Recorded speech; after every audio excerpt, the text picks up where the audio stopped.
What's up, trash talkers? Listen, it's impossible to fight, okay, if you don't know what you're fighting for. Does that make sense? Like, if you're in the dumps and you're struggling with mental health, things of that nature, it's going to continue tearing you down, all right? Because you're consistently trying to fight something, which is that demon, which is usually something from the past, right? Maybe that why needs to be fighting for your future. Let that be your why. Get the hell up and start fighting for your future. Stop fighting things that happened in the past. Easier said than done, right? Go seek help. It's okay not to be okay. A lot of people need to hear this. You are more of a warrior and a fighter if you stand up and say, hey, this has to stop. I need to go seek help.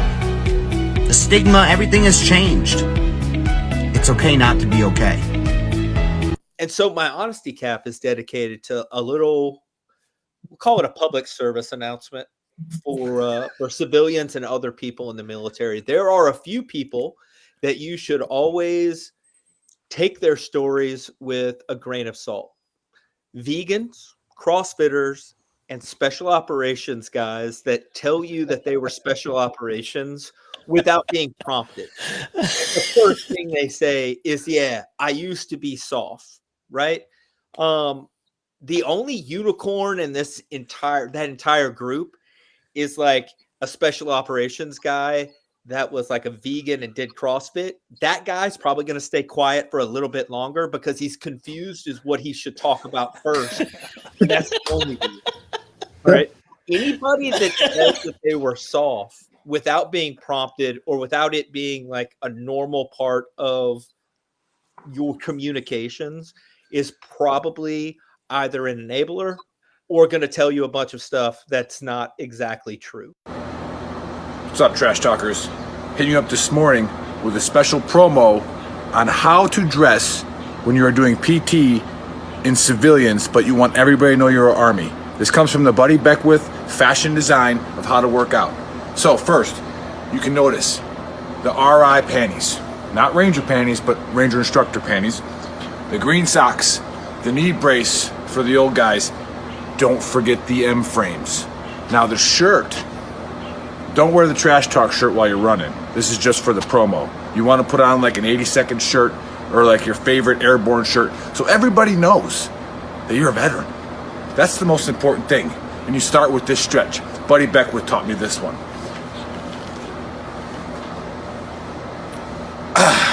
Ready to go.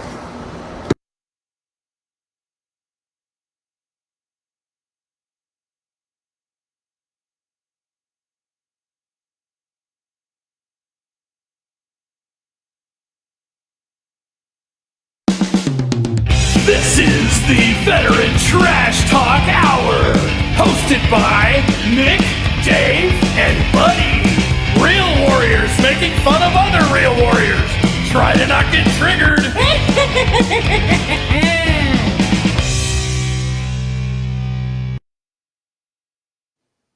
What's up, trash talkers? What is up, Gruntworks Nation? Welcome to Season 2, Episode 16 of the Trash Talk Hour. Returning guest today is Marine Corps veteran and author James Morrison. And as usual, I'm here with Buddy and Nick. Happy Saturday. What up, y'all? What's up, guys? Hey guys, What's happening? What's happening? I'm Happy pumped. anniversary, I'm Nick. pumped. I'm a Happy big fan of the anniversary, Morrison social media and lifestyle. I'm pretty avid follower. Love it. Well, dude, I don't know if I'm such a big fan of the Morrison lifestyle. it's I got to work on that a little bit. Yeah, he needs some help again with the sarcasm of what we do here at Veteran Trash Talk to where, you know, in the script, I was like, dude, you were a Marine? And he texted me back. He's like, yeah, I was Force Recon, like Buddy said in the intro. Like, I know. I thought of that immediately. I was like, God damn it. I fucking totally nailed it. Could have just, like, yes, Jason, we talk all the time. Like, I know. I've read 2 of your books. I know exactly what you've done. Well, 1 1/4. Okay, good. 19 kilo. Yeah. Dick quits. Okay. 19 kilos. Dick Kurtz. Yeah. This guy's awesome. I love it. Put it up there. Dick. Put it up there. That's really funny because It's a strong Dick is Dick, and then quits is actually means short, so he's got a small dick. That's a I'm not even joking. solid. That's a solid name. Yeah. He Hard put some to find thought into that that. one. Quits in German means short. Yeah. It's not in German. Say it Yeah. louder for the yeah. Leave it to Dave to ruin a good joke. Fucking Yeah. What's a 19 kilo? That's a tanker, isn't it? Tanker. Yeah. Oh, Yeah. that, if you will. Definitely not airport. death before dismount, Dick. That's what I'm talking about. I once watched a tanker in Bakuba, who was on the outside cordon, traverse his entire main gun, and then get out of the tank and hold on to the main gun and take a shit off the side of the tank so that they didn't have to get off of the tank. It was the craziest shit I've ever seen. Not craziest, but that's maybe a little strong. But it was. I was actually pretty impressed by the fortitude to not get off the tank ever. Yeah. We dealt with a lot of tankers, and we dealt with a bunch of strikers in Bakuba when we were there. Yeah. No, we were with the Bradleys in Bakuba. A lot less strikers. I did not like sitting in those, dude. I was like, I don't know, man. Bro. Yeah, dude. yeah. I saw one that looked like a Superman had punched it in the bottom and flipped it over. Yeah. Yeah. Big IEDs. Oof. Yeah, big ones. No, I'm good. I remember when the first tank, right, in OIF 1, the late parts of it. And it was the first Abrams that got taken out, and everyone was like, whoa, what the fuck? When I heard that they had taken out an Abrams, I was like, well, unless we can get a battleship that we throw some tires on. Like, yeah. Like, yeah, okay, maybe, this war's changing a little bit. And I remember like being in a meeting with the rest of the platoon, and we were talking about it, and I was like, "Hey guys, I was like the PL and the platoon sergeant. I was like, could we do like not drive on the roads, like maybe not take trails, like we used to do back in the olden days?" And they're like, "You're a fucking idiot." And I was like, I mean, dude, I know, right? And think about this: when they started armoring up all the vehicles and everything, now you have to drive on the linear danger area. Like, yeah, exactly. We weren't thinking outside the box very much on that. Yeah. No, we solved your problem. You can put armor on it. Yeah. Oh, they got bigger bombs. Just put more armor. Oh, that's great. Yeah. And the Humvees are like tires are like this. I tried to explain it to him. I was like, well, IEDs are like a resource, right? Like they're expensive. Like, so maybe if we didn't drive where they had a better chance of getting us channelized, like in one place, then maybe funneled, canalized, if you will. Canalized. And by the way, we were in a fucking desert where you could drive on the dirt. Yeah. Like it'd be crazy if we were in a battlefield that was basically all hard packed sand, and we had aren't these Humvees like high mobility multi-wheeled vehicles? Doesn't the high mobility part mean that we could drive them like almost anywhere, like maybe not just on the road? By the way, the more we drive on this road, the more it becomes all terrain with all the dips and bumps, from the bombs that they keep putting there. Yeah. Crazy. I know. Squirrel. What a time. Yeah. I thought anyway. How did we get on this again? I already forgot. Going back then, we should have took a different route. I mean, you need the armor if you're in the city because you got to be on road sometimes. But yeah, I think like come up with a new super light off road. Oh, they did. They have. Like that. Well, yeah, they have. Now that all that is kind of behind us, they have come up with like a squad vehicle that's basically they just got like a squad vehicle that looks like a Razor on steroids, and they ride around in those, and it's like, well, that's late, guys. Yeah. That looks like a great idea. Wouldn't it have been great if somebody had thought of that, I don't know, 20 years ago and been like, hey, nope, that's stupid until you're a general. And then you're like, you know what we should have had? Exactly. And guess what? We're probably going to war in the jungle or some shit next. Yeah. We didn't have any use for the damn thing. Well, now we're going to go where they have fucking drones that drop fucking hand grenades on you all over the No shit, dude. Hey, that's a good segue into what we're going to talk about today, buddy. Look, very well done. Very well. Very well. Good job, buddy. Good job. Good job, You know, buddy. it doesn't count as a segue anymore if you point out that it's a segue, right? Oh, God damn it. Does it? Why I don't not? think so. I don't Then think so. then it might as well have just. Hey, been we have an a author on here. Is it smooth an transition. alliteration? I don't know. Dude, if you read my shit, you notice I don't really use grammar very well. So, Well, Anyhow, we are going to talk about the drones. I'm sure some of you guys, or all of you, have probably heard a little bit about it on the news. It's been all over social media, and I have a White House press release here. Basically, it's these bunch of drones that are flying around all up around the East Coast now. I guess they've been spotted in different states now, mainly New York and New Jersey at first. Some of them are the size of freaking buses. Obviously, there's tons of videos out there. There's people claiming that their clocks have stopped when these drones have flown over their houses. Electricity has gone out. People are claiming they're coming from the ocean, right? And then you just had that UAP hearing. So there's like all kinds of shit going on with it. Is it aliens? Is it Iran? You know, all these crazy things. We're going to play the video and then we're going to discuss it. Go ahead, Chris. Play the video. I want to go back to something I said at the top.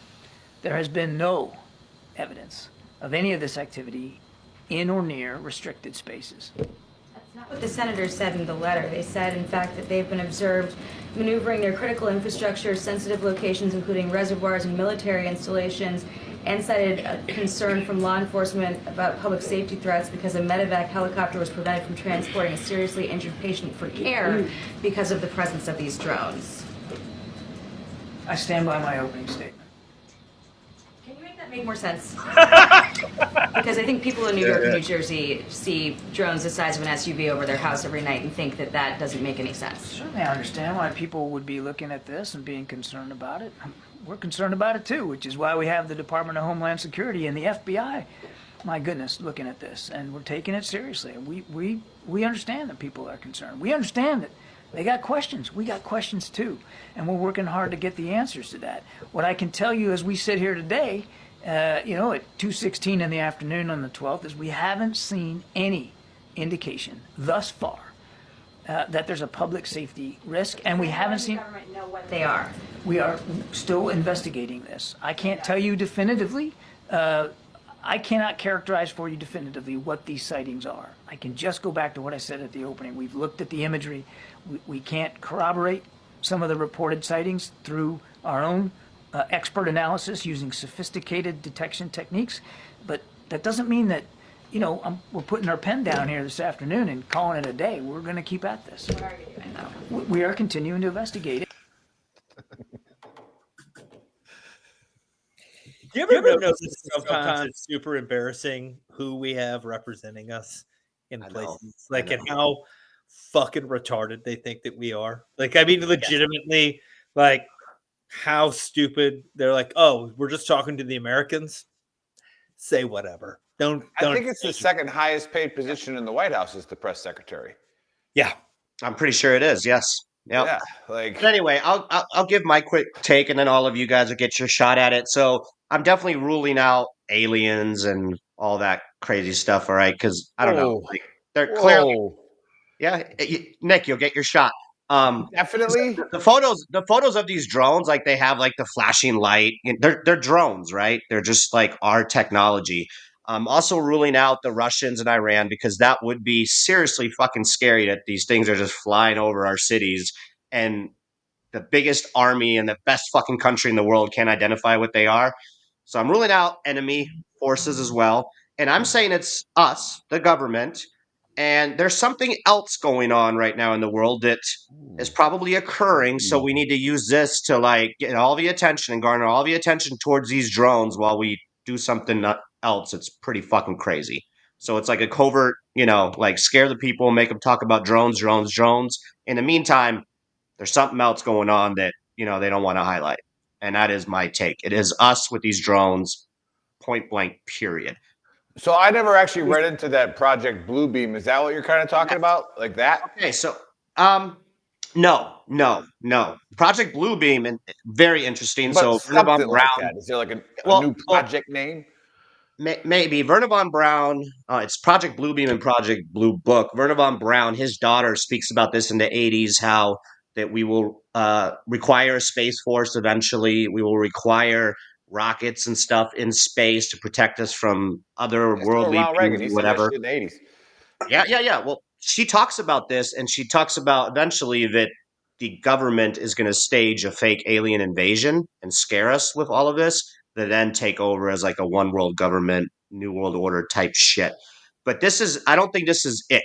Now, some of these sightings that we're seeing could possibly be it, because we're having all these congressionals and stuff about UFOs and aliens, and they're openly talking about this stuff now. But this right here, no, this is just, we're doing this to take the audience, and I was focused on drones, and there's something else going on right now that they don't want us to look at. That is It my could be a take. real JV version of them trying to scare us into thinking that they're Could be. aliens. And Jason, it's Like, your hey take. guys, what I do we just got think laying it's around? We got these And we fucking 100% know. drones. Yeah, 50, But 60. I don't know, dude. The thing is about this is, and you guys seen it, and Snowden and all those dudes, fucking the snitchers, and whether he's right or wrong or indifferent, regardless. But if you know damn well, if you've ever done any leadership or project management, but if one person in there thinks, oh, I could get rich off of knowing this, because knowledge is power, right? And so it doesn't matter how many caveats and clearances you have, there's some dumb fuck in there. You need an E4 somewhere or an E3. You always need those motherfuckers in the mix because they're the ones fueling up the drones or doing whatever. One of these motherfuckers is going to get on his Snapchat or TikTok or some shit and take a fucking video of it after a while. We got Green Beret colonels making TikToks now. That is a good point. That is a good point. It just blows my mind. Like Buddy alluded to it earlier, that like, how stupid do they think we are? Like, they're flying over like military bases and shit. Like, when I try to fly my drone next to an airport, which I can't, obviously, the drone just won't fly. Right? Like, I have a drone that I fly around. It just won't fly. It won't take off. These things are flying over. Like, it's the government. But the fact that they're telling us they don't know, like, do we live in a fucking matrix? Like, what the fuck? Like, they haven't identified these things yet. It blows my mind, mate. Buddy, maybe it was CERN. Maybe we are in a different dimension. There's a very good chance that we're just in a different dimension. Like, what the just fuck? remember what it was like in the other dimension, and we're just like, what's going on? I don't understand. Whoa. Only some of us got shipped over. Like, anyway, we're all like, have you seen that movie? What's yesterday, where like the guy comes, like he gets sick or something, it hits his head. I don't remember when he comes to, like, nobody remembers the Beatles, but he remembers all their songs, and so he sings all their songs and becomes like a super famous person or whatever. There's like 5 other people that are like, yeah, we know that's the Beatles, man. And he's like, you guys know too, but they're the only like 5 people in the world that remember the Beatles, man.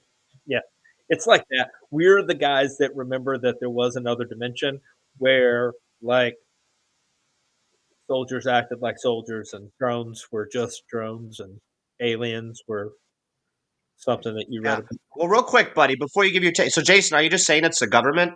Is that your like final? Well, I don't know. I've actually done a lot of work with drone stuff. You have?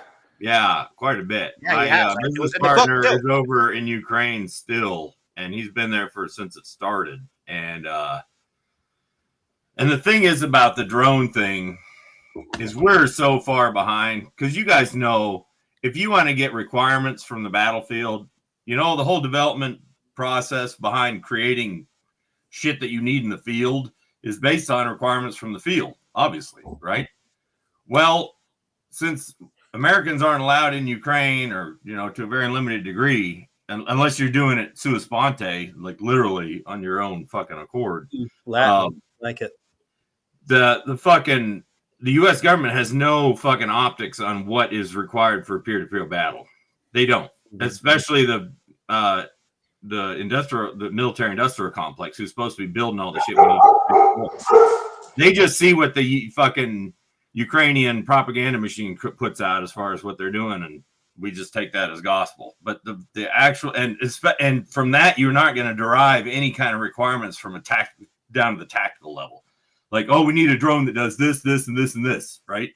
because when you're working at night and in the cold and it's fucking raining and this kind of drone doesn't work in this kind of, you know what I mean? Like shit that you only learn from battle. Well, there's no Americans gathering these kind of requirements, but the Chinese sure as shit are. Oh God, you know, they're fucking taking notes like a motherfucker. I guarantee they have all kinds of people there sitting down watching what's going on. The Iranians sure do, because they built a bunch of, and this is funny because the Iranians were in the fucking Stone Age until Obama gave them billions of dollars, and now they're the leader in drone warfare. Are you fucking kidding me? Like, I wonder where that money went. But and the Russians, of course, are fucking involved. So all of our enemies know more about the cutting edge of the battlefield than we do. They really fucking do. So I mean, and you can say, well, the American fighting spirit and all this yada yada yada shit. Well, the French did the same thing, and that's why they built the Maginot Line. And they were like, "There's no way the French battle spirit can fucking lose." And then the Germans came in and fucked them up with tanks. Yeah, but then actually, it was paratroopers. They just flew over the Maginot Line. Yeah, like it's pretty fucking easy now. So we're there, dude. Yeah. Our Maginot Line is our tanks. It is our fucking our $400 million fighter planes and shit. Do you think the Maginot Line was cheap? We're spending all of our money on shit that doesn't fucking matter anymore. And we got to watch our shit. So you're saying it is foreign adversaries, Jason, or are you saying it's us just testing I'm saying it very well could be, and they have the schlitz to make it happen now. They know a lot more about drone warfare than we do.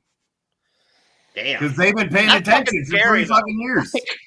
Why aren't F-16s up there shooting them down then, if it is foreign adversaries, you know? Like, if they're picking up all this intel and they're flying below over radar, bro. I mean, you know how hard it is. I mean, dude, Blind squirrel on crutches could walk into the White House right now and just beat everyone's ass, and no one would be allowed to poke them in the eye. Especially a transvestite blind squirrel on crutches. You get a tranny squirrel, and the fucking White House is going down because no one's allowed to touch it, and we don't want to hurt anyone's feelings. So, we'll just speaking about squirrels, R.I.P. Peanut. This is a plug out there. Shop.VeteranTrashTalk.com. Peanut the squirrel. Peanut the squirrel right there. Hey, stand there. Hey, leave it up there. Peanut the squirrel. Hey, justice for Harambe, justice for peanuts, baby. All right. Hey, Chris, you were on with that one. I love that. That's good. We'll have to, time. Check that one. We can put it in a video. But anyway, buddy, what's your take on this? So Jason thinks definitely foreign adversaries. Okay. Well, I'm going to tell you what I know. I'm pretty sure it's not. I'm pretty sure it's not aliens. And here's why I would say that it's not aliens. If they come from in the bottom of the ocean, whatever, or they come from or they come from galaxies far, far away. Either way. Oh, I like that. Far. The fact that they would brave coming from either of those places to visit fucking New Jersey tells me that there's a pretty good chance that they're not like, let's go. Where are we going to go? Like they're having like their little alien meeting or whatever. And they're like, oh, let's come up from the surface of the ocean and go to Paris and fucking see the Eiffel Tower, or we'll go to the Caribbean and hang out on the beach, or we'll go. And the one guy's like, fuck that. Let's go to Jersey. Yeah. Well, there are, real quick, buddy, there are a couple videos. I don't know how true they are, but there's a couple videos of like Vietnam too. They're filming it. These drones are seen there as well. I don't know if that's true, but TikTok, right? But it's on TikTok that some of these drones are being spotted in other countries as well currently.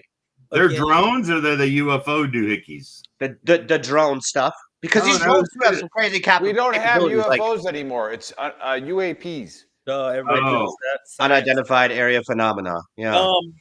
Go ahead, buddy. Go ahead. Now we don't, because now that the government's told us that aliens exist, we still don't fucking care. So there's reports in Christmastown too in Virginia. It's going to go to my last point, but two things it could be.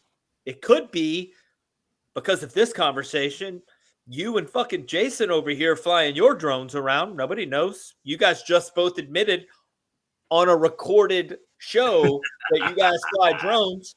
I would say that you're suspect at this point. So No, I'm not that JV, buddy. Commercial drones, you can't even, dude. You have an app. Like you literally have to, like you register. Your drone will not take off. Where did you learn that? Well, that's what you get for registering your shit with the government. Drone I'm school? pretty sure it just Were won't you take taught off. by the Iranians how to turn off the app? No, it's not like that, buddy. Like they automatically just shut them off. Like we were in Flagstaff, and we were at like What do you know at about the beginning Flagstaff, of buddy? the year. Nothing. Yeah. No, we were No, close, like semi close to the airport, but I thought we were far enough away. My Were you drone wouldn't even somewhere take around off. Like, we were in the Roswell, New mountains, like Mexico, Dave? Flying your little I'm saying, they drone won't. around? They won't even take off, from my understanding, bro. Like it just doesn't let you even take off when you're in locations like that. Well, that depends what radio you're using. Cell towers and shit that they can block. You don't have direct comms or SATCOM or anything else that anyone else could use. Stop using cell phone towers. No. You could easily fucking launch these from any cargo container ship off the coast and just send them off, and then you could remote fucking control them from a SATCOM link and sitting in fucking China. It'd be easy. Real quick, buddy, to you though, like I don't know if civilians are flying these because these things are like fucking. Some of them are the size of buses, bro. There's not just that's what I'm saying. I don't think it's like civilians, dude. No one can afford that shit. And if they can afford it, they're going to use it for something cool and put it on TikTok. I mean, right? They're not going to fucking be I got this fucking $1.5 million drone. I'm going to sneak around and spy on fucking whatever Joe's house in New Jersey. Like I heard a joke once that said, "Do you hear about the hurricane that came?" You guys are all so wrong. You're all so wrong. But well, I still got more. I got more theories. Okay, so I need to hear more. I just wanted to shut down your civilian theory because that's just not the thing, bro. Not the vibe. Not the thing. You're a really smart dude, and that's really stupid. I would suspect somebody who's trying to hide something to say, Dave. So, with all due respect, dude, it could be the cartels. They got a lot of money. There you go. They could easily. It could also be they would have to trying to scan the planet. Boop. Ever think of that? Yeah, but what do you start with New Jersey for? To your point, starting with Jersey. Why not go to the crappiest place? Just start with Jersey. I would be surprised we didn't start seeing these things in places like Mississippi, Louisiana, all the crappy places first. Well, if they come to fucking Idaho, they're going to get shot the fuck down. So I don't know if that's going to work. That's what I'm saying. Also, as far as all of it's concerned, I don't understand why everybody's getting so like wild about it. Like maybe it's they're faking like the world getting taken over by aliens or whatever. At the end of the day, if the world were to get taken over by some super race of alien beings, what are you going to do? Nothing. You're not going to How hot are the chicks? Of course not. A, what he said. B, the chat says ham radio guy Jersey reporting that. Yeah, I saw that on the ham radio thing. That they could definitely be controlled by SATCOM or something because they're not using the normal frequencies. So it's a direct link. You got a drone that big, you could put a SATCOM link on there easily. Why would you just say you could just program drones and robots to be autonomous and fly without any signal from anything, just using a GPS to know their own location. I'm sure you can use them to fly like that, but you're not going to get any data back from them, or you're not going to be able to.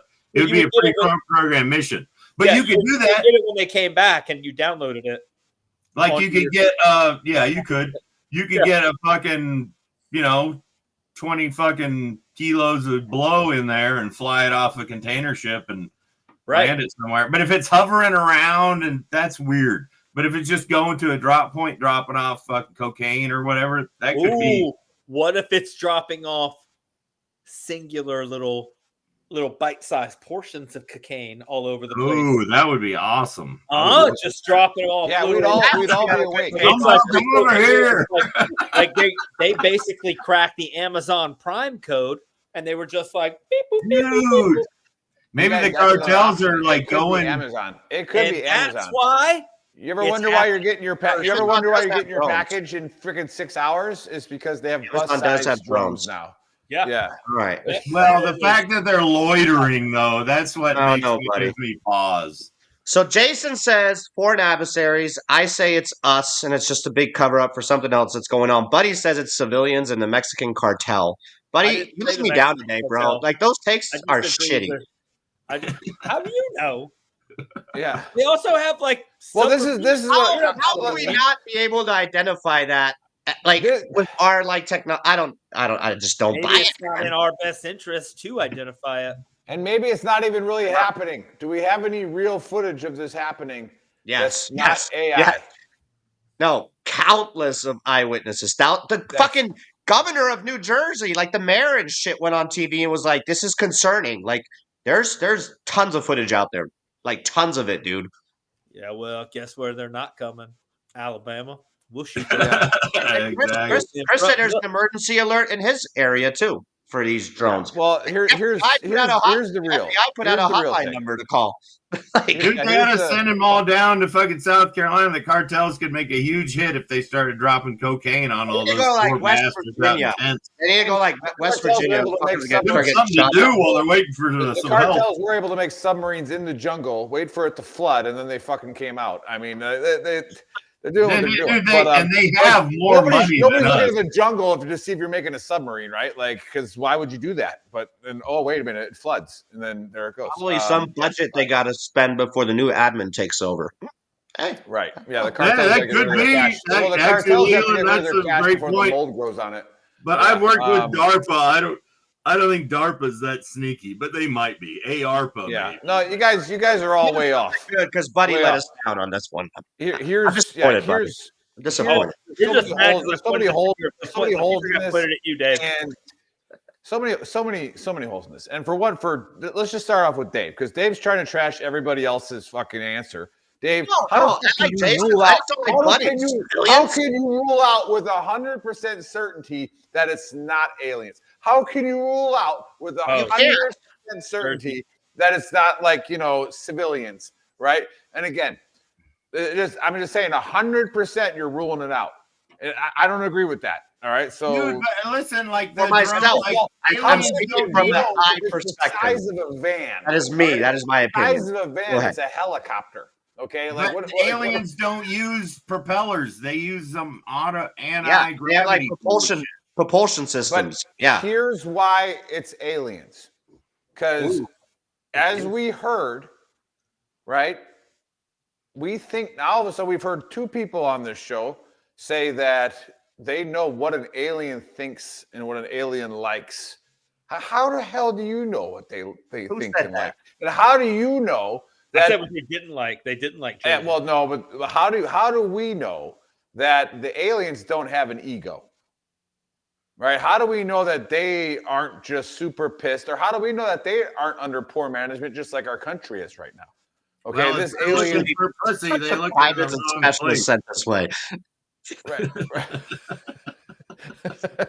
But so here's why it's aliens. We've literally tried to tell everybody that they exist, and nobody cares. I've been saying it for years. Right, and nobody, but like even the government. Let's say we believe the government is always right, which we know isn't true. Let's just say they are. All right, for hypothetical, right? They said, "Hey, aliens exist," and we're like, "Ha, nobody gives a shit."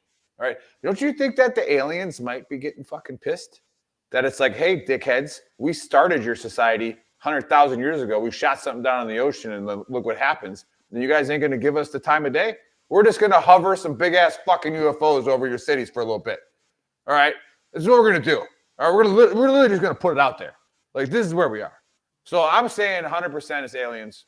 Okay. I made fun of you. It could be. Like, have you heard of all this Antarctica shit? Like, the wall in Antarctica and fucking. Yeah. Oh yeah, Admiral Byrd. Operation High Jump. Look into it. Operation High Jump. Like fucking glowing motherfuckers. Look it up. It's facts. They took a nuke. I got to put this up on there. Look it up. It's facts.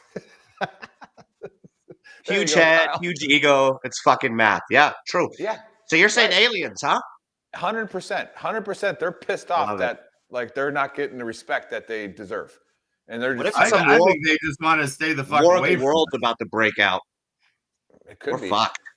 We are. Fucked. We're super fucked. Yeah. Hey, bro. But at least we know how to fight. Yeah.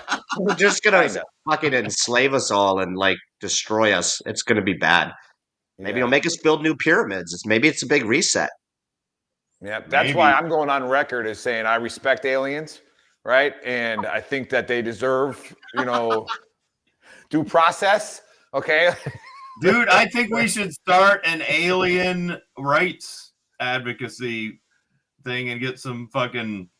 I bet you we could create a fucking Haktua coin about that. We could create like an alien rights coin.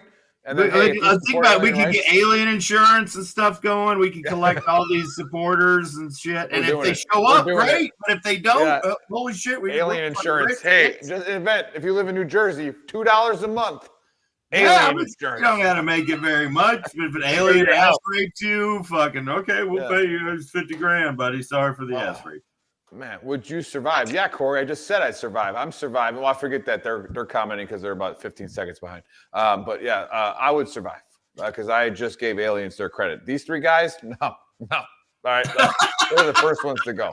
What are you talking about? I'm the alien advocate fucking guy. Yeah. Maybe they were just like my charming personality, my bubbly, charming personality, and they'd be like, you could. Well, they might also, just kill you right away because you just told everybody what you think aliens don't like. Like, the aliens. Well, they might just kill you too, bro, because you just told everyone that they were aliens. Maybe they didn't want them to know that. We do, in fact. I mean, they're trying so hard to show everybody that they exist.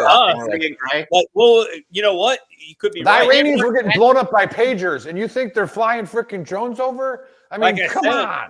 They can't even stop pagers from blowing up. Maybe we got some TNT shirts out there too, Chris. You want to put those up? Yeah. Hey, if you're traveling, for a serious note, if you're traveling to the Middle East, all right, TNT Mobile, okay, go ahead and subscribe. All right. I love that shirt, dude. Real cheap.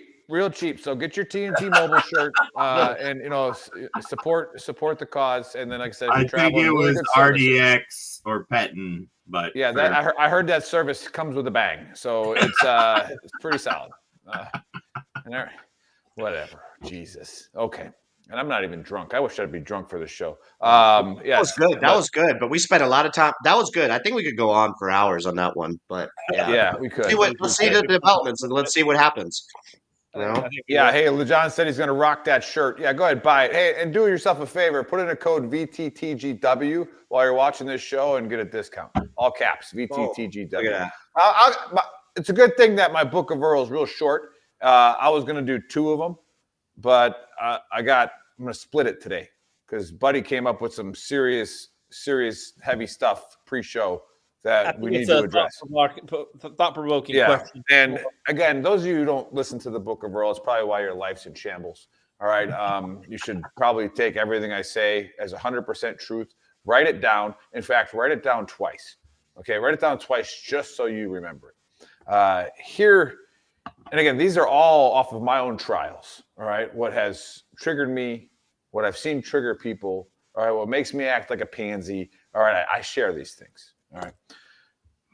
What makes me act like a pansy, and it's that time of year again. I think we've covered it every year that this happens. There's this stupid game on right now. All right. The Army-Navy game. Okay. For the love of God, at least, both teams are kind of okay this year, like mid-American level conference okay. All right, I think one of them won the American conference. Yeah, but they're officers. Who the fuck cares? Fuck cares. This is what triggers me. Officers. What really got to me? With dildos, like big fucking deal. What really got to me was one of the guys who's been on our show 10 times, JC Glick, tags me on LinkedIn to help support a cause for the Army-Navy game. And I got so fucking triggered by that. I was like, you know what? I go, I'm not even going to like this post. I'm not even going to like it. And you want to know why? Because I couldn't stand when these ring knockers would be like, you know what? Hey, training is the most important thing that we do. We need to be lethal, ready, resilient, all kinds of stuff. But you know what? Hey, let's take a 2-hour break and get me like 25 E4s to go make a fucking video for the Army-Navy game. All right? That's what they want to be doing. Yeah. That's what the E4 signed up to do, to go over there and be like, go Army, beat Navy. No. Nobody cares. Bro. Nobody gives a shit. And Buddy said it best. There's better high school football games going on right now than that game. All right, there is more talent on De La Salle's high school team in Northern California than on this field. Right, so it is what it is. I don't like it. It's always triggered me. I wish we could watch it. Like, fuck the game. Give them all a bunch of compasses and maps and say, okay, we're going to film each of you. Just like the Hunger Games where you got cameras and shit hidden in the woods. Now go land nav and see what they do. Dude, they would have people get eaten by tigers and shit in Virginia. I had the game on, and this guy was open by 40 yards in the end zone, and the Army quarterback threw it and missed him. Like, I could have made that pass. That's why the enlisted always win the Turkey Bowl. All right? That's just what it is. We're better athletes than you. But we didn't read books. We just, went out with the cheerleaders instead. But that goes back to, quit being a triggered pansy. I allowed it to make me become a pansy. I made it other people's business that I don't like it, that I got upset about it.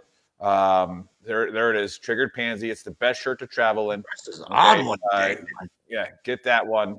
Every single person on the air crew will respect you. You'll get double drink.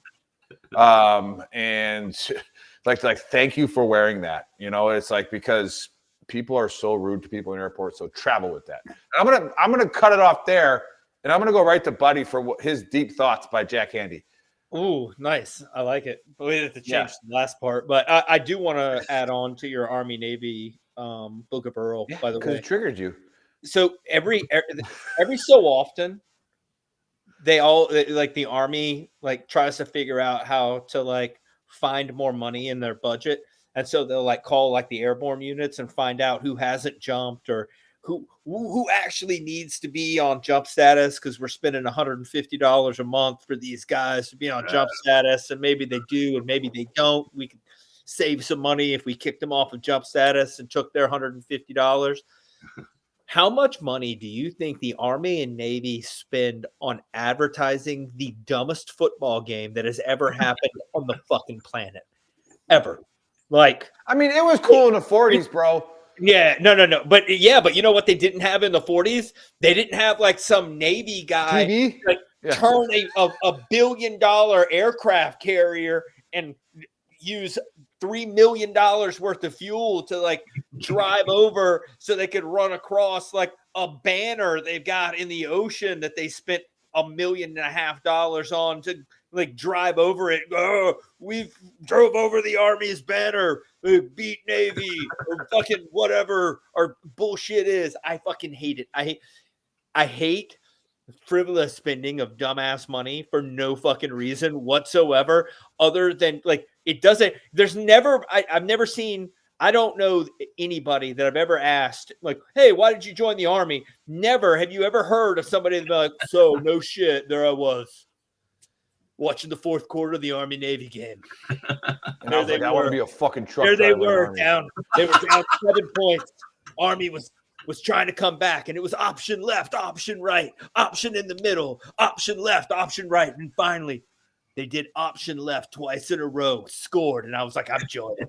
I'm a fucking soldier, man. It's never fucking happened. I think if they want to make people watch this shit, get a bunch of Army and Navy enlisted guys out there first for a 15-minute brawl. Yeah, we should have Army. We should have Army Navy push. Where's our spot? God damn it! Yeah, push ball. Army Navy push ball. Army Navy push ball would be a much better. The shit out of each other. I think that would be fucking great. Last man standing. Cheers. That would be cheers, awesome. Sean. And Sean, you could have said hi to Buddy and Jason too, but cheers, That's all right. Sean. Nobody cares. Anyway, so back to my thing. So I was sitting this week, and it was part of the day where I didn't have anything to do, so I was just kind of letting my mind wander. It happens. And I was thinking about deer at one point. I don't know why I think about animals so much, random ducks and you're like Dr. Doolittle, fucking geese and dogs, homeless dogs and fucking deer, but almost pets. Almost pets. All no such thing male, as almost pet. All male animals, all male mammals have antlers. All male antlered animals. You know what I'm saying? They have antlers. Why the fuck do we call them antlers? Why aren't they called unklers? This needs more answering than the brought up these names. They were looking at it and they were like, look at the fucking horns coming out of that fucking deer. And like the dude next to him was like, oh, those aren't horns. They fall off every year. Those are something else. And he was like, well, fucking, they're only on the dudes. Fucking, what are we going to call them? Antlers. But they're dudes. Fuck it. Unklers. Antlers. Unklers. I agree, dude. I absolutely. I say that we do a petition. Call them Unklers from now on. You know what? In this science. First of all, petition science. Do we problematic that we Webster's dictionary specify their gender. All I'm saying. Yeah. Well, we got to get to the guest, and I actually have to jump. I have to go watch a basketball game. My daughter's in. But Chris will take over for me because we got to have 2 Marines on the show. But before you introduce them, I'm going to turn the show on in my car. I'm going to try to jump on there depending on service. But there's 2 things that I've read. I was going to read the whole book before the show, but I got upgraded to first class, so I got drunk instead. All right, but it is what it is. But I got a few of the chapters done, and there's one of the lines is Dad built a gun with a pipe and an M80s and rocks, and then there's another line in there where it says, "So fuck it, I dropped out of Bible school and joined the Marines." So that's what I'm gonna say. I gotta bounce, guys. I love you, Chris. Take over. That's the part where you come on, Chris. There you go. I'm here. Well, it's my job to introduce him. So introduce him. Yes, let's do that. All right. So today we've got Jason Lee Morrison on. First of all, Jason, I think you're going to want to look at changing your middle name to something less problematic, like Jason Fortitude Morrison. It's got to be like an ideology or something. It can't be like Lee, because that name's got some. Basically, it's like today's version of Jason Adolf Morrison. So we're gonna need that change. Just saying. Hey, who fucking Barack Hussein Obama? He made it president. So you can do that. That's but he was president. A whole different category. That's a different religion. I know, but still, bro. I hear you. Yeah, I'm just saying. Don't get us canceled, buddy. Sell some more books. Speaking of that, Jason is an author. He's also a former. Well, he's a Marine. We all know they're always Marines, but he's a former Force Recon Marine. I don't know. Are you always a Force Recon Marine? Is that a thing? I don't know. Anyway, nobody knows, bro. That's Force Recon. He wrote a book called "Finally Somehow Home." It comes in. You can get it probably on Amazon. I don't know. He's going to tell us, but it comes in hardback, softback, digital, and Crayola. So even Marines can read it. It's Jason. Tell us more about your book. And, actually, hold on. I gotta get my snacks for this. It did come out in the ebook on Amazon, but then after a few days of being on there, they must have read it or something because they're like, ooh. And it says, so now when you go on Amazon, it says Amazon does not support this kind of content. Because it gets a little fucking dicey. Dude, listen, I tell the fucking story. Amazon? What's that? I said, don't they sell Mein Kampf on Amazon? Like, I don't know. But we will let you buy it. Well, I don't. I talk about everything in here. This is the book, and it's like sitting around bullshitting with your fucking war buddies. You know, where nothing is off the fucking table, right? And no one holds back any. That's how I wrote the book, because frankly. And I even said it in the first part, was like, this goes out to my recon brothers because, people don't think people in the military, I mean, we aren't known for being greatly intelligent, but I have been in some of the deepest fucking metaphysical and any other kind of conversations that I've ever been in with my boys sitting there waiting to go on a mission or something. Like, what do you think this is about? And, and that shit's important. And whether it's from fucking or fucking God or fucking what happens after you die, and all this shit that we used to talk about I wrote it just like I was talking to my fucking brothers. So I don't think they really liked that kind of. The good news, Jason, is it's you don't get that when you click on it now. Oh, really? Oh, fucking good. Here. You just checked it out? I got it right here. Oh, so you can buy the ebook? Because I made the ebook for 99 cents because I want fucking bums and homeless motherfuckers and shit to read it. Yeah. So like if you click hardcover. Oh, good. Nothing pops up saying, no, don't read this. Oh, dude, that makes me happy because I mean, the book is kind of expensive. I name I price all my books after fucking like this is. I name them all after calibers of weapons, or like my first book, this one, the Perfect Fucking Life. This one was 1775. It's Marine Corps fucking birthday. I just make them fucking off of fucking gunshot calibers. And I was going to hit on that real quick, Jason. I was going to because you've been on the show before. We promoted your last book. I don't, and I could be mistaken, but I don't remember you mentioning starting another book, or was I completely off on that? No, I didn't, because I wrote the first half of it first third of it about 4 or 5 years ago. And I took like 4 months off and I just fucking wrote. And but then I was telling you guys about this before we came on. There were certain things in my life I couldn't really.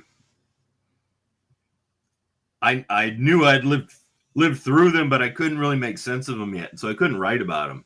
And at that time, I just glossed over them. But those were the deepest and most salient parts of my book. So a few years later, I went back and I just didn't mention it to anyone. I just had this manuscript. It was 55,000 words or some shit. That's probably like 70 pages or something.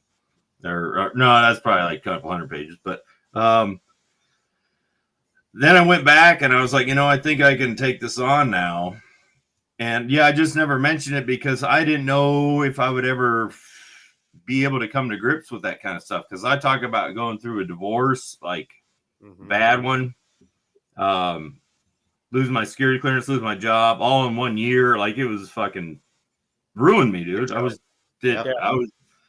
at zero, and but that is actually when I decided to become a writer, because I realized, like, look, I'm at square fucking zero. I have no job, no security clearance. And if you guys know the deal, once you quit pulling triggers, if you have security clearance, you can go to work in DC and make some good money. And that's what I was doing.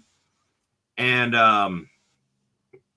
then a fluke happened, and I won't go into that. You can read the book about that shit. But yeah, I lost that security clearance, and all of a sudden I had like 3 to 4 years of corporate experience, and I had been like a VP.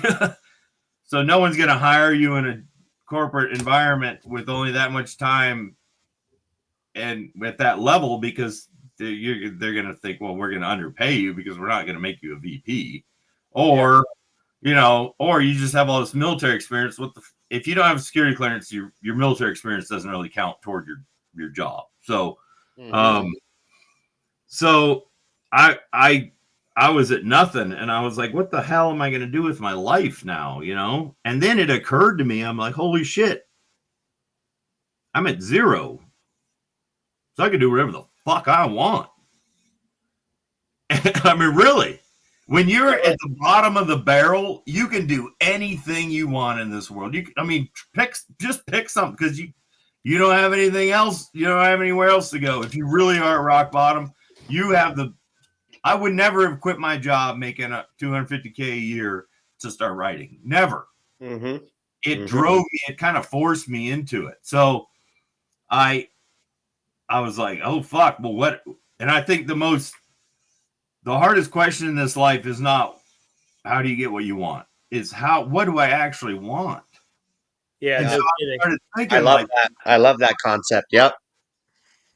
So I started thinking, if I could do anything in the world, what would it be?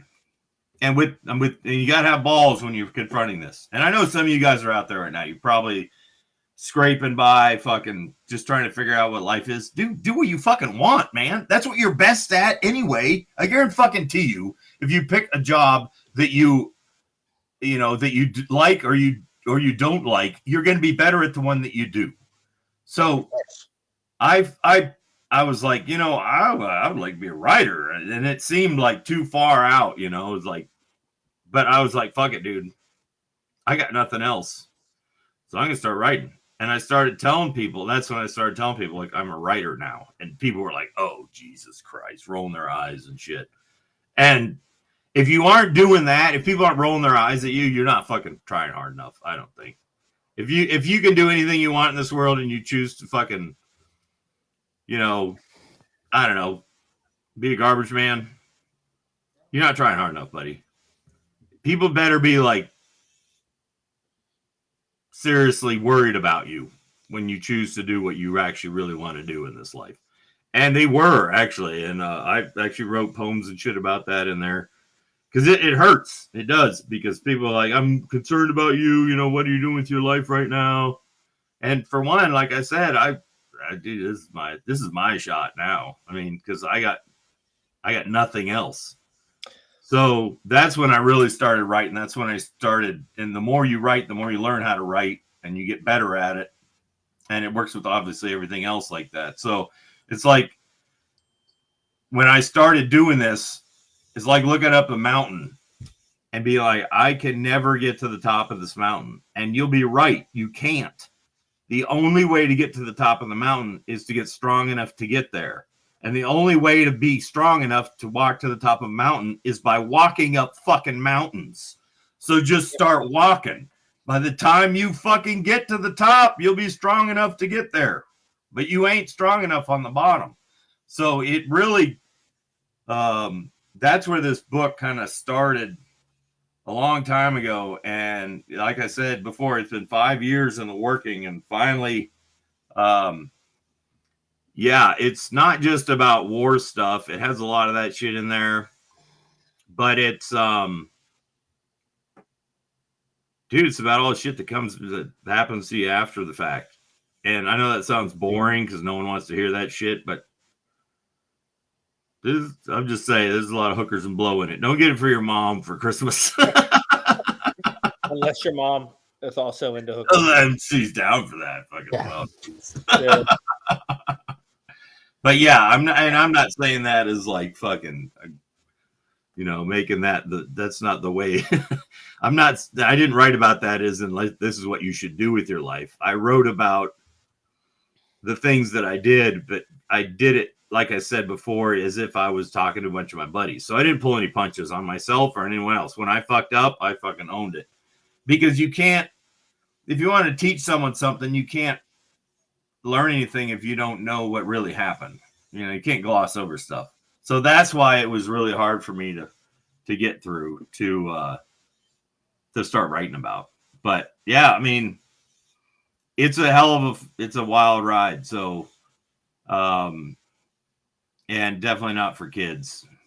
I think you hit on some really cool points, and I think one of the points that you hit on, I think we've gotten that from a lot of our authors, is that it really was your own therapy writing that book, like just being able to express. Like we've gotten that from quite a few that they might have been in the dumps and just feeling like shit, but actually writing it, putting it on paper, helped them get through a lot of the shit that they got through. And a lot of times they were at their weakest points when they were writing. But yeah, a great book, and I think there's a lot of similarities with a lot of our authors that came on, and you hit on that. Yeah, it's I've read a little bit of it. I haven't completed the whole book, but I'm super excited to read it. And then is this, now that you're an author, like you said, is this the last one, or you want to roll now? We got fuck no, dude. I gotta keep writing. But the problem is I only write about, so I'd like to write fiction, actually. It'd be fun, but I don't know if I can. But when I fiction on here. If you want to write fiction, you just go talk to like Tim Kennedy. Just like he said in the intro. Well, I don't know. I've actually thought about that. But the problem is, all I know is the fucking hoorah bullshit. And I want to fucking write about then no shit, there I was kind of, I fucking hate that shit. Well, I don't say I hate it. I like some of it. There's a lot of it around though. But what the things that stand out to me most in my life, as far as the lessons I've learned, it's one of these things where, and I've said this in our first conversation, I think, is that I'm just trying to shine the light back on the path for guys that like don't have one, and maybe they aren't talking to someone who has been down that road before. And I'm not saying it applies to everyone, but where's the book for and by the way, Sean, I saw that Mount Motherfucker. I know Mount Motherfucker. It's on Camp Pendleton. Oh, I know it. Yeah, it's a bitch.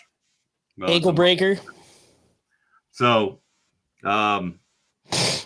anyway, guys, that's basically the premise of this thing. It was kind of like, you know, when you get into a conversation with your buddies and someone asks you a question and like a couple days later, you're like, God damn it, I wish I would have thought of that. That might really have helped him out. And I've been through that so many times because I'm not like a quick fire thinker or whatever. But I took all of those, but I do remember shit. And so I took all of those things and all those times where people have had conversations with me like that and gone back and like, so what would I say to them now? And especially after going through all the hardship and everything, because in this is really important. What makes you elite is in the military context, is not what you know about war. Anyone, you can grab a freaking smart high school kid and teach him how to work a radio or work a freaking laser target, or, you know, and you got to be able to run real hard and shit, to swim, fin in, dive in, fucking, or fall out of an airplane, whatever. You know, those are technical skills. But the thing that makes you elite is what you know about yourself. And the hardest times I ever experienced physically in the military were those times where I was sexy motherfucker. Baby, that's my wife. Thanks for watching, babe. Love it. She's awesome, dude. She's awesome. She's so fucking supportive. So, had to get that out there. Sorry, Sean. No, I appreciate that. Thank you. So learning about yourself is what makes you elite, and that doesn't just end when you're in the military. And buddy, I know you know this shit, and I'm not talking, you know. No, like, the thing is, I think you're probably another way to put it, not even a better way to put it, but another way to put it is your ability to put yourself in be comfortable putting yourself in uncomfortable situations and being fine with it. I actually had a talk with somebody just recently about that, and kind of the same thing. And I was like, I think that is one of the reasons why a lot of us have problems in relationships at some point. Is not because it's almost like we're so used to things not being perfect or good that we're fine with whatever. Like right now, like I have a house, but if I didn't have a house, like it'd be like, okay, whatever. I just don't have a house. I'll put up a tent. Like, it's cool. I've lived in a tent before. It doesn't bother me. You know what I mean? But didn't you just used to do this show by the in the river when you were homeless? I've done that before, but at the end of the day, like we're almost like blissfully complacent in our own like we're almost too optimistic, or not optimistic. I guess that's probably the wrong word, but well, I know what you mean. It's like the only way this is going to happen is if I do it. Well, with that, and other people look at situations and they're like, well, this isn't good enough and we should do this and make it better. And for us, a lot of times we're just like, I mean, it is what it is. Like, I'm just going to deal with it. It's fine. Like, it's fine. Like, I don't care. It doesn't bother me that much. Like, I'm good. And I think a lot of people take that as like, we don't care. It's just that it's not that we don't care. Like, it's just that like we've seen worse. We've lived through worse. So even not great is still better than shitty. You know what I mean? I mean, you know what I mean? spot on. Like we being in Iraq for 15 months straight, not having running water, not having a toilet that you flush. Like the Yeah. So pooping now and when the somebody's burning and like, shit. when somebody You come home and you're sitting on a toilet. It's like, oh, this is fucking cool, man. I have a toilet. Yeah, when somebody Sure, comes 100%. to you and they're like, "Oh my god, my hot water wasn't as hot as I like it this Yeah, morning," you're just like, I mean, but you did have it hot makes you water. appreciate life a lot Okay. more, though. Yeah. Like appreciate the It simple does, things in dude. life a So lot this more. is a Yeah. First problem. world problems. Yeah. Well, you say that, but so this is the problem, though, is that you tend to like shit that I wrote a fucking poem about this and it was funny at the time. It says, you the latest brightest apple of my eye. If you the latest brightest apple of my eye would condescend to meet again, though I have wrought your ire, I would that you would bring a friend or of bourbon or of rye, but please come. So in other words, like, okay, this chick, I pissed her off. This is way a long time ago. I pissed her off for some reason, but I still wanted to talk to her. But then the body of the poem was like, see, all that you don't know of me could fill the basin of the sea and still spring flood intrigue on the shore like beer froth spilling o'er the bar. You've never met a man like me, nor any man that I can see. They're all afraid of living still, but none have seen the torture mill. And those who have keep to themselves and laugh at all the world calls pain, because we've been there and back again. And coming back is so goddamn beautiful. It's like watching a flower blossom from the inside and live, and goddamn live. So if you're fucking up my chi, I'm out. That was the poem. And so we tend to blow shit off that fucks up our chi, and it fucks us, dude. You can't. You got to pay your bills. Yeah, that first poem you read, for sure. I didn't catch most of the words. Whatever, it's fine. The second poem, I could keep up, and that one was a really good one. I did enjoy it, and it was exactly what we were just talking about. Like, yeah, you're 100% right. Well, that's the thing, dude. It's like we are so enamored with life, and we see it as a weakness. That's part of PTSD. Like, you've been through some heavy shit, and now you look at life and you're like, anything that impedes my ability to enjoy this, fuck you. Like, you almost hate it. Yeah. So if it's taxes or something, you still got to pay attention to that shit. You know what I mean? I think that's what gets a lot of us, because we're so like, you know what? Fuck you. This is my life. I'm alive right now. I made it. I fucking did. Some of my buddies didn't. But I'm enjoying this shit right now, and it does kind of fuck you in the long run if you don't get back to. You have to care about all the bullshit. You do fucking have to care about the bullshit, and it sucks. Yeah. But I think it's just really hard. I think we have a perspective that most people, especially most people in the United States, don't have, and it's hard to make that realign with their perspective and not look at them like they're insane and be like, everything you're saying is stupid. Like, I don't agree. You're dumb and don't talk anymore. Well, that's the thing. You can't, and even if you do, like, I don't know, it does make it hard to relate. But I think a lot of veterans, they think, oh man, I got this fucking go-kart in my life, it's go-kart I'm driving or whatever. And I suck at driving this fucking go-kart. And you don't realize, because you're a fucking Formula One racer, and you're used to operating on a whole different level, and now you're driving a fucking go-kart. Of course you aren't going to be good at driving the fucking go-kart. Yeah, you're not wrong. So I think we mislabel post-traumatic stress as like something that drags you down or fucking. Well, I think it's always been labeled as something bad. Yeah. And while it can show itself in bad ways sometimes, it can also show itself in really good ways sometimes. You know what I mean? Like, it's always tripped me out that like hypervigilance is a negative effect of post-traumatic stress. And I was like, yeah, well, like I tried to explain to somebody at one point, I was like, yeah, it's a negative effect of post-traumatic stress until something happens and you're not going to, and I am. Then it's the paranoid are only paranoid till something happens. Then they're the prepared. Yeah, exactly. So, I mean, I don't. Like I said, it's all a perspective kind of thing. And if you look at it, and you try to find the negative, you'll find like 100% of the time, if you try to look at something and try to find something negative, you're going to succeed. Oh, absolutely, dude. If you look at it and you go, well, it is what it is. Like there's always a bright side. Let me try to find that bright side.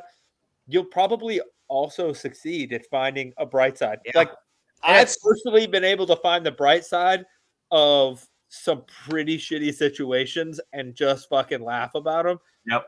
I feel like people that can't find the bright side in the fact that like Starbucks isn't selling the pumpkin spice latte in fucking July 3rd, probably grab yourself a hazelnut and be quiet. You know what I mean? Like it'll be all right. You're going to be. Yeah. Like when you're driving to work and your car breaks down, you're just like, oh, I guess I'm not going to work today. That's the appropriate response. Or it's not like, oh, fuck. I mean, there's no point in freaking out. It doesn't fucking do you any good. No. Now you're just freaked out and walking. Yeah, exactly. Yeah, at least go, well, I guess I get to get some, I'm going to get my cardio in today. Yeah. Look at all these steps. Yeah. That takes a mindset shift, though, and like just the way you approach life and the way you look at things. And like you brought up a really good point, buddy. Like both of you did, is like the whole stigma around PTSD and how it's such a bad thing. And sadly, we have a lot of vets though. They're like PTSD now. My life's over. Like I can't fucking function as a citizen in society, and I can't do anything. And I have PTSD. Poor me.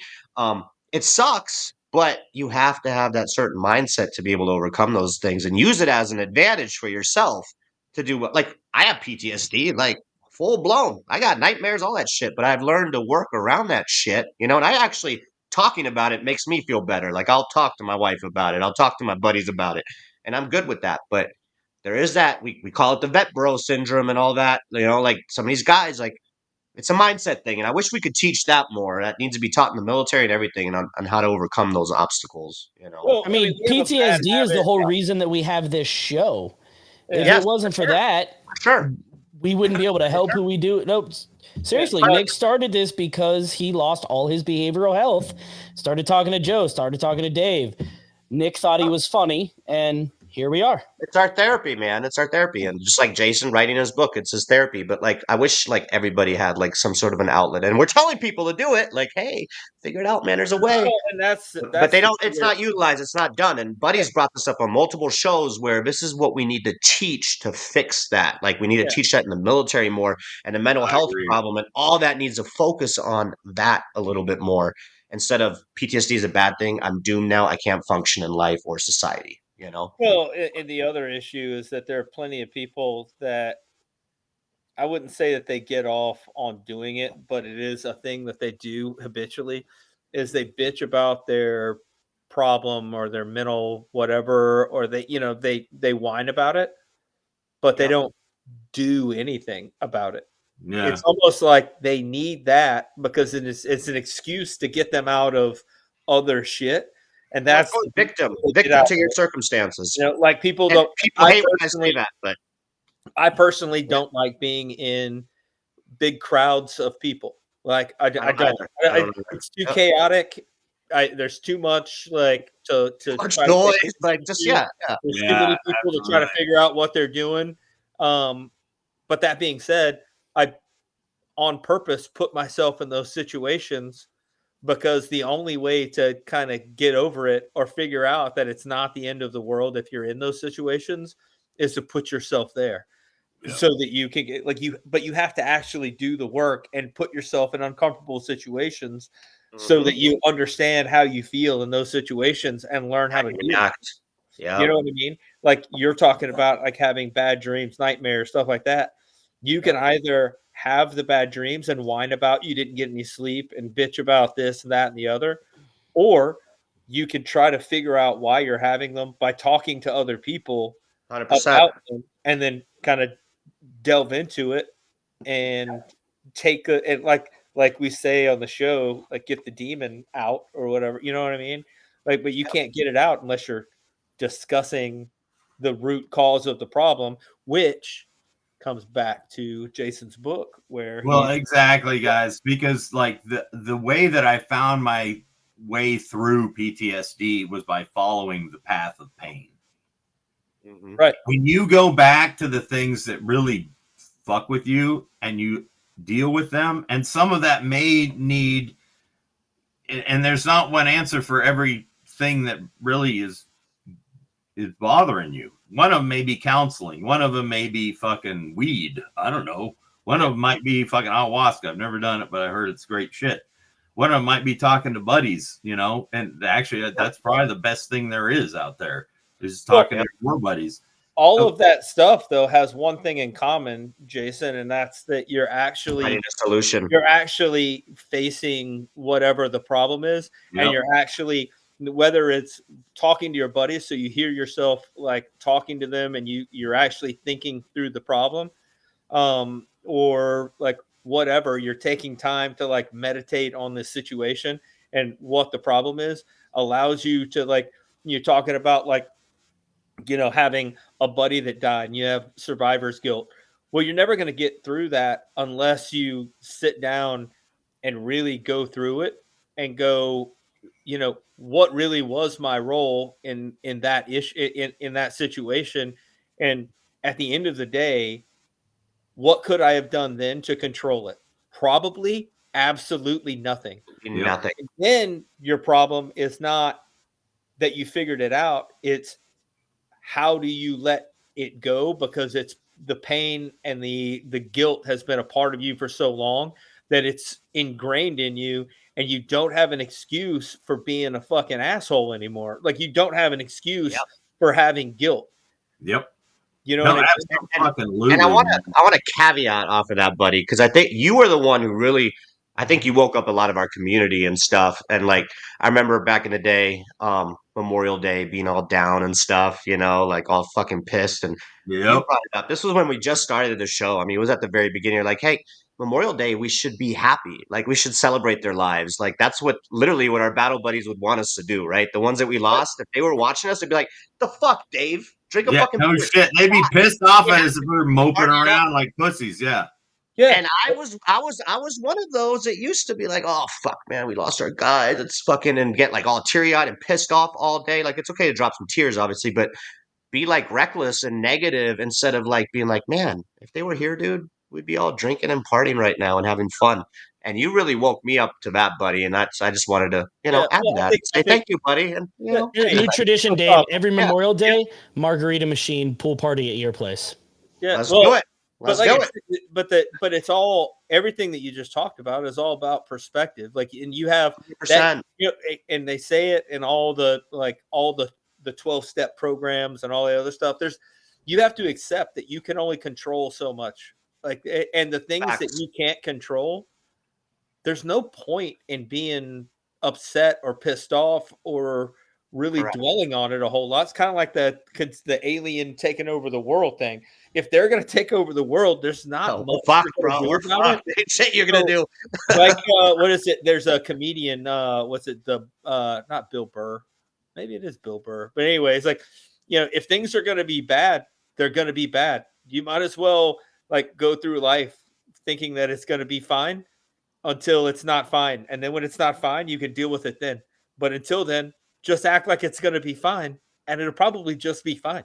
Like, exactly. Worrying about shit. I mean, think about the shit that you worry about. How much of it actually ever manifests itself? Fucking what, 10%? You're having a fantasy. Yeah. You're literally fantasizing about pain. Yep. Yeah. It's almost like bad for you, dude. Yeah, it's almost like people like need it in order to have a reason for acting or being the way that they are. You know what I mean? And it's just like, I don't know. To me, it's because you focus negatively on the outcome of like situations, right? Like, let's say you're going for a new job and you're about to you're focusing negatively. You're focusing on the outcome, and then you're focusing on negative aspects of that outcome. Stop focusing on the outcome and just focus on that current situation that's about to occur. Right. If that makes sense. Be where you are right then, exactly, and you'll probably get the 100%, fucking job too, because and you they'll won't get see that you're stressed out present. either because you're literally thinking about all the negative shit that could happen instead of focusing on that moment that you're in. It's Asking like for a new job, it's asking just for a like promotion, combat, actually. briefing a general. Yeah. You know, And you would think, and like it, like It's- you would think that our community would be the best at that, only because at Right. least we could be like, well, I mean, like say, like I go in for a job interview, what are they gonna say? No, they're not gonna fucking. Okay. They're not gonna shoot at me. They're not gonna blow me up. Fuck them. I don't give a fuck. And Like, what you do have to think about, what is the worst outcome? Like, how do you feel if whatever the worst thing is that happens, they don't hire you? That's it. yeah, Like you just said, you have the job. They're not gonna fucking torture you. They're not gonna cut off your fucking legs. Like Yeah. you're not gonna die. Like it is what it is. Move on. You know. But yeah. Well, if you go into I like love a that job mindset interview stuff, with yeah.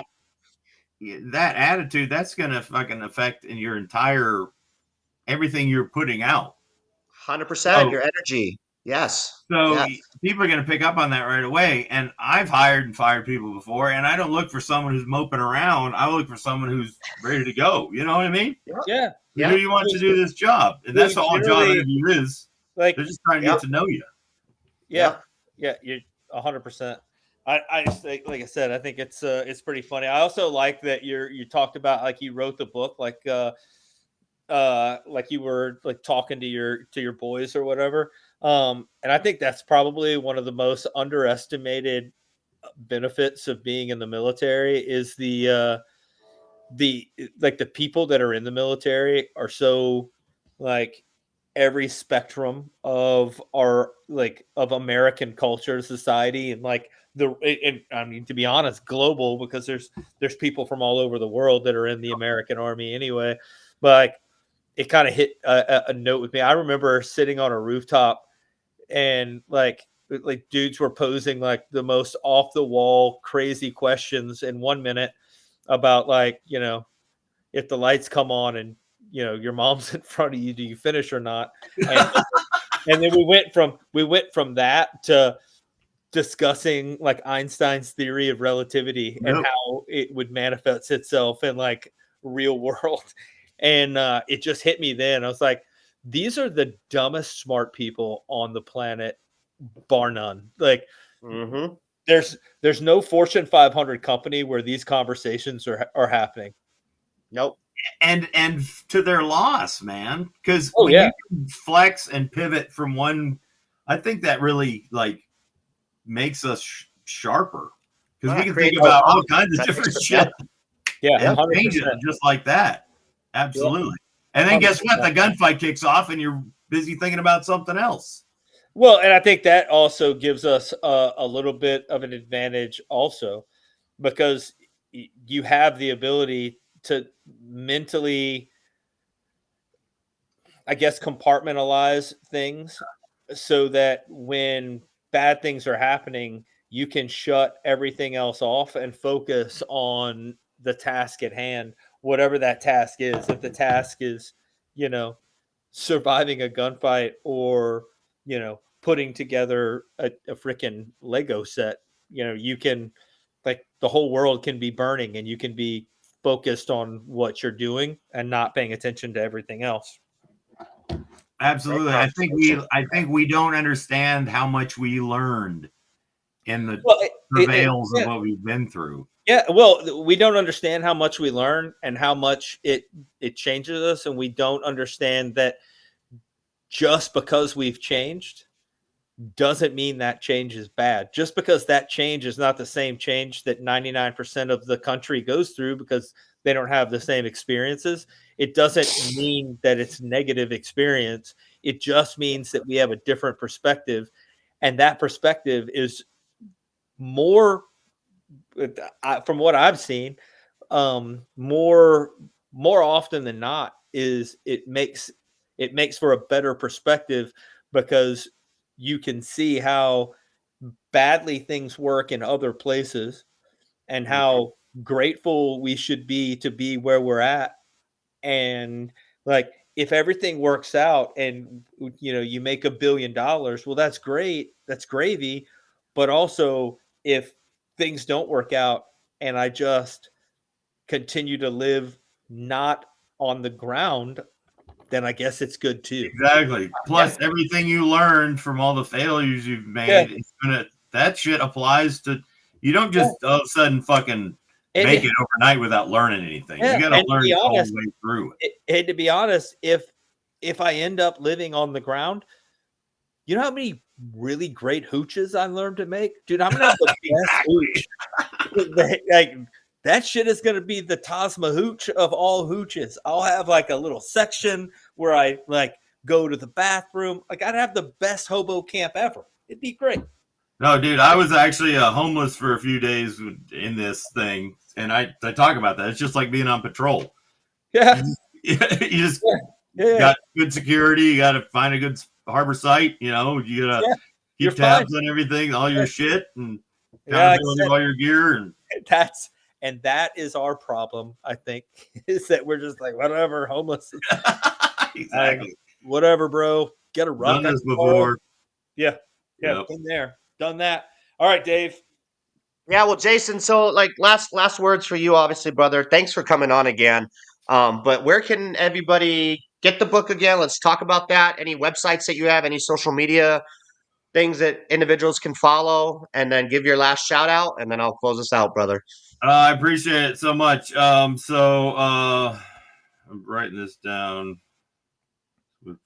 You know what? While you search for that, I am going to talk about how Ryder you look. Jason, that's the link you sent us. Oh, okay. So Swift and Shifty Ninja is my Instagram shit. If you want to follow that shit, or just look me up on Facebook. It's easy to find me. But the most important one, I think, is theperfectfuckinglife.com. www.theperfectfuckinglife.com. That has all my shit on it. It has more shit that's has some stories and outtakes from the book from this one. It's got a bunch of shit from this one on there as well. Yeah, hit me up on there and you can contact me directly. Thank you for putting that up. And you can contact me directly if you want to talk. If you got PTSD issue, whatever. We have there's a thing on there, a blog called or it's a forum called Bitch and Moan, that we just kind of come together and talk about shit just like we're talking about it right now. So feel free to go on that website. You can get the book. You get both of these books, The Perfect Fucking Life and Finally Somehow Home, on Amazon. Appreciate you guys having me on. Thank you so much, man. I wrote these books so that, like I said, hopefully it helps some people that have been through the same shit that we have. So we have the same goal. Absolutely. So thank you again, man. I really appreciate it, guys. Hey, thank you so much for coming on, Jason. This was a really fun show. We kicked it off with the drones. Buddy, are you going to do an AAR? I am. I was just waiting for you to kick it over. Go ahead. So let's season 2, episode 16. I've been writing stuff down this whole time. Not a huge deal. Look at you. I do want to give a little some props to Chris. The new beginning music reminds me of Airwolf. So great job there. Great TV show. Just so you know, back in the 80s, wanted to be a helicopter pilot because of that show. Anyway, you fly out of a volcano. All helicopter pilots do it. Not a big deal. Anyway, let's see. The New Jersey drones. We figured out that Admiral Kirby is a complete imbecile who, when faced with hard questions, makes a face like a child who just found out that he got bad grades on his report card. Let's see. I like that. Yeah. But anyway, whether you think they're drones, probably Dave's actually what we figured out is Dave's flying those drones. Dave and Dave, they got together. They're flying school bus drones. We never figured out whether they were big buses or little buses. Were they the short buses? That's what I just said, Chris. Thank you. Asking.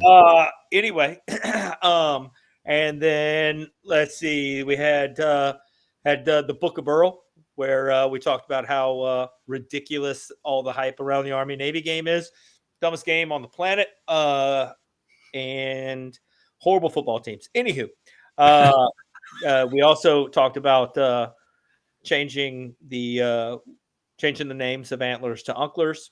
And then had a great conversation with Jason Lee Morrison here, who, if you really need to find out who he is, you can also just do what I did and Google it. He's got some really good pictures, whole Instagram thing. He's photogenic. That's all I'm going to say. You can read his book, which I also wrote down. Finally Home, or what was it? My bad. Somehow finally home. You wrote it down now, guys. You wrote it down. I have it on a piece of paper somewhere, and now I can't. Oh, it's underneath. It's over here. You can read Finally Somehow Home, which read it, talk to your friends about it, because at the end of the day, like it, don't like it, whatever, it's a great conversation starter, and that's what we really need is conversations like we had back in the day. Call some of your boys and start a little book club, maybe like you and some of your homies from your platoon. Start a little book club. You read Finally Somehow Home, and then you talk about some of your own stories. Write those down. Make more books. Look at us, just full circle on that. Anyway, that was the end of the show. Dave, go ahead. Tell them all this stuff. Love it. And if you like everything that Buddy just mentioned and you tuned in late, go to VeteranTrashTalk.com. That is our website, which has all the links to everything. We're on YouTube, so anybody that's watching, go over to YouTube. We are shadow banned there. Give us a subscribe and like, please, so we can get pushed out into the algorithm. Go to shop.veterantrashtalk.com, which has all of our awesome merch. Today I'm wearing the Gruntworks shirt, okay, because we own Gruntworks as well. Yes, Veteran Trash Talk owns Gruntworks, all right. Buddy, I don't know if you're wearing a VTT shirt. I'm actually wearing a shirt that I got at that 5K running gun I did, because nice. So go support us, buy a shirt. Okay, we use these proceeds mainly to promote all of the individuals that come on our show, because that's what we do. We promote veteran-owned businesses for free, and that is our thing. That is our MO, right? Yeah. And Jason, phenomenal, man. I read the book, part of it. All right. I haven't finished it. I look forward to really deep diving into it and reading the entire thing. I think we had an amazing discussion about mindset and, some of the psychological issues that, some of us face when we get back, PTSD, right? And how to deal with some of those things. And, don't just get over it, but, you utilize those weaknesses, I guess, with PTSD, or those things that, affect you in a negative way, and use them as a positive and make things more positive in your life. So thanks again, everyone. I think we're going to do one more show next week. I think Nick said yes, and then we'll be off for the holidays. So we'll catch you guys next Saturday. Faceman BTT out. Boom.